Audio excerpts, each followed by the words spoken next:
National conference के नायब सदर उमर अब्दुल्ला ने मरकजी हुकूमत पर साधा निशाना, कहा दफा 370 हटने के बाद जम्मू कश्मीर में तबाही के सिवा कुछ नहीं दिखाई दे रहा।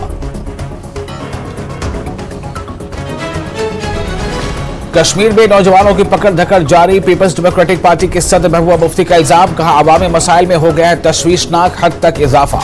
हिंद पाक के बीच मुज़ाकरात के हामी थे मरहूम मुफ्ती सईद।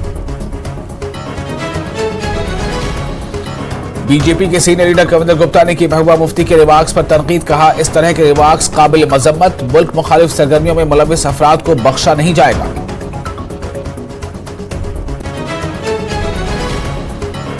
जम्मू में पहली बार देखा गया है अदम तहफ़्फ़ुज़ का एहसास, अपनी पार्टी के सदर सैयद अल्ताफ बुखारी का बयान, रियासत का दर्जा बहाल करने की मांग, कहा 370 की मनसूखी के बाद कुछ नहीं बदला।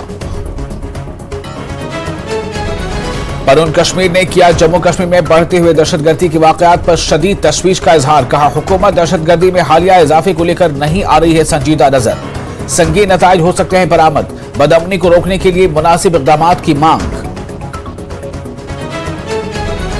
कश्मीर के हर गांव में होगी पीने के पानी की टेस्टिंग, हर गांव में दी जाएगी 5 ख़वातीन को ट्रेनिंग, स्कूलों में भी दी जाएगी बच्चों को ट्रेनिंग। साफ पानी की फहरिस्त में जम्मू कश्मीर तीसरे नंबर पर, पहले नंबर पर लाने की महकमे की है कोशिश।